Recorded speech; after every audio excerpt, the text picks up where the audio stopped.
महाभारत की एक महत्वपूर्ण कथा है जब भगवान श्री कृष्ण ने अर्जुन को युद्ध के मैदान में गीता का उपदेश दिया। महाभारत का युद्ध कुरुक्षेत्र के मैदान में शुरू होने वाला था। दोनों ओर के योद्धा तैयार थे, लेकिन अर्जुन, जो कि पांडवों के पक्ष में था, अपने ही परिवार के सदस्यों, गुरुजनों और मित्रों को सामने खड़ा देखकर विचलित हो गया।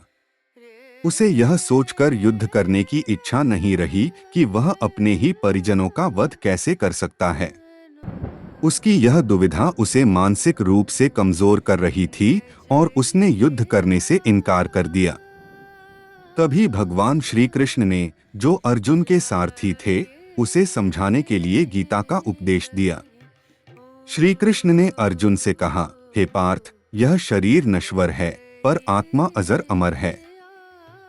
जो जन्म लेता है उसकी मृत्यु निश्चित है और मृत्यु के बाद पुनः जन्म लेना भी तय है। इसलिए तू अपने कर्मों का पालन कर, क्योंकि कर्म ही मनुष्य का धर्म है। तुझे केवल अपने कर्तव्य का पालन करना है, परिणाम की चिंता मत कर। यह युद्ध धर्म युद्ध है और तेरा कर्तव्य है धर्म की रक्षा के लिए लड़ना।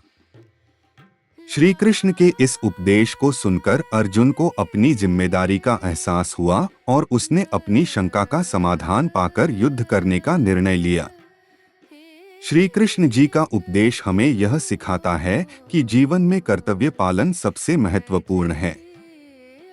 हमें अपने कर्म करते समय नतीजों की चिंता नहीं करनी चाहिए, क्योंकि कर्म करने का अधिकार हमारे हाथ में है, लेकिन परिणाम हमारे नियंत्रण में नहीं है। इसलिए सच्चे दिल से कर्म करना ही हमारा धर्म है।